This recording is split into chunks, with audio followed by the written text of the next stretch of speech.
Un saludo para todos. En este video voy a hacer una explicación de lo que son las integrales de línea para funciones escalares. Para lograr este objetivo, partimos de las siguientes definiciones, es decir, sea f una función que va desde R2 hasta R, gamma una función que va desde un intervalo de los reales hasta R3 y la siguiente parametrización que es de esta manera. Ahora, remitiéndonos al gráfico, vamos a tener una superficie en R3 de la siguiente manera, una superficie genérica.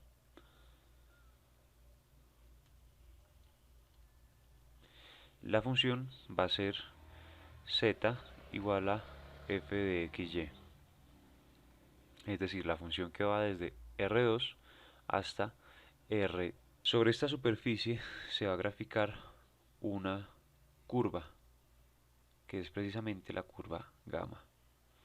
Esta es gamma. Y esta superficie va desde el punto P sub A hasta el punto Q sub B, donde A y B son el intervalo cerrado, precisamente el que se describe acá, que está en los reales, ya que la parametrización es respecto a un t. Entonces ese t va a pertenecer precisamente al intervalo i. Es decir, ahora, esta curva va a tener una proyección sobre el plano XY de la siguiente manera.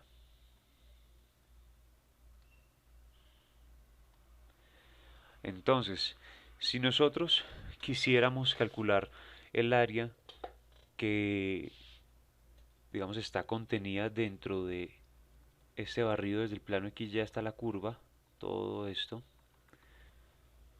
toda esa área. Entonces, se parte de suponer que si tomamos un pedazo muy pequeño de esa curva proyectada, es decir, esta cosita de por acá,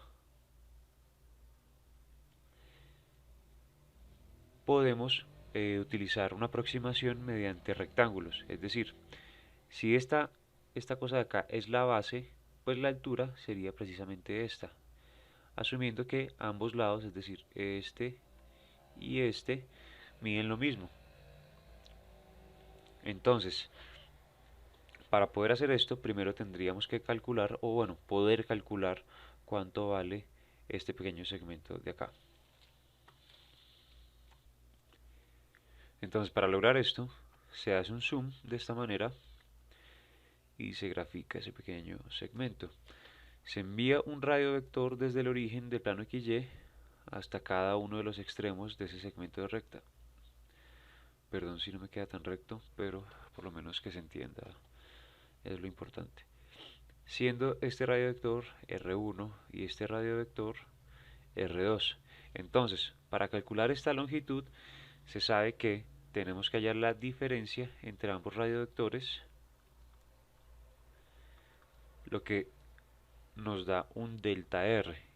Y simplemente sabemos que este delta R es un radiovector que va desde la cabeza de uno de los vectores hasta la cabeza de otro de los vectores. O sea, ese sería el delta R. Pero nosotros no queremos el delta R, queremos esa longitud. Bueno, sencillo. Hacemos la norma del delta R y ya. Sería el ds.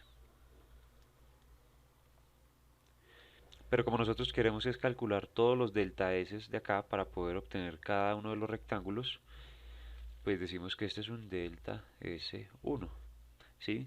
Entonces, haciendo esto repetidas veces, cada uno de los delta SI va a representar precisamente todos los delta S que cubren a la curva proyectada. Es decir, I, que es el subíndice, va a ser un número que pertenece a los naturales. O por lo bueno, por lo menos a un intervalo de los naturales.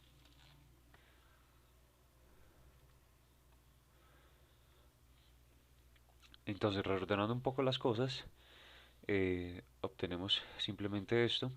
Y ahora sí, procedemos a calcular el área de cada uno de los rectángulos. Entonces, ya tenemos la base, ahora falta la altura. La altura simplemente nos la da el z, o bueno, la función f de x y y, es decir, la función calculada simplemente en uno de los puntos, o uno de los puntos extremos en la curva, ¿sí? Asumiendo que el delta S es tan pequeño que la altura en ambos lados, es decir, este y este, es precisamente la misma.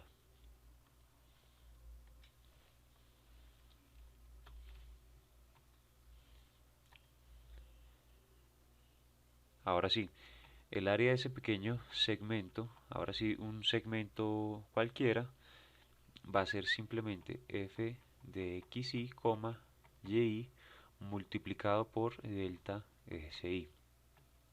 Este sería el área de un solo segmento de área, ¿sí? Es decir, un solo rectángulo que se utiliza.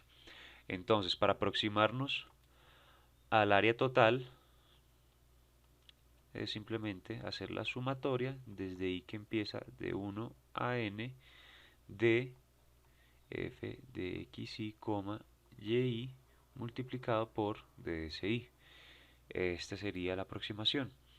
Pero si nosotros queremos es el área precisa, es sencillo. Es simplemente hacer el límite cuando delta SI tiende a cero, o bueno, lo que es equivalente, que n tienda a infinito, de la sumatoria de i que empieza en 1 hasta n de lo mismo.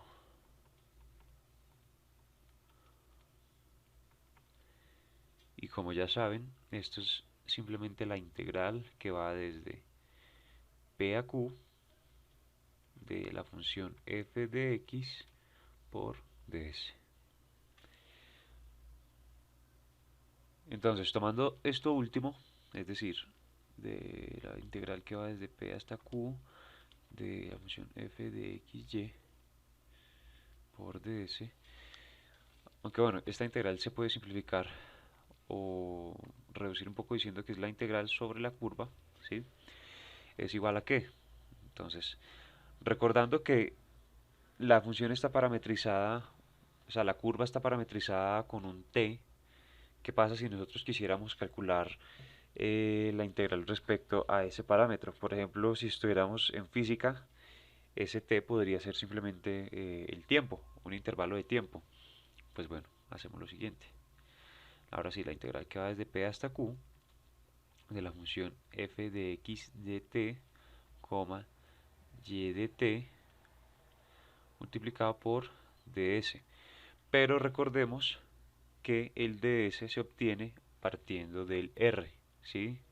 Y como el r está parametrizado respecto a t, se dice que s es igual a s de t, ¿sí? Es decir, s también está parametrizado respecto a t. Por lo tanto, el ds, por medio de la regla de la cadena, va a ser más que la derivada de s respecto a t por el dt. Reemplazando esto en la integral, se obtiene lo siguiente. Entonces reemplazamos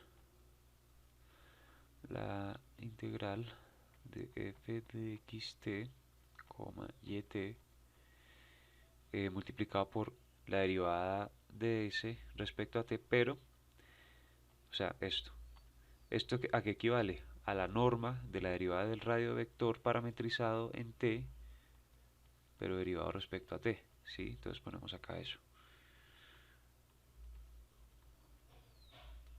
Por dt.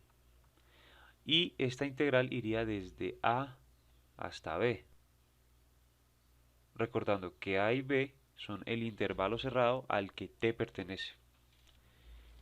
Y con esto, entonces, concluimos lo siguiente. Y esto es todo.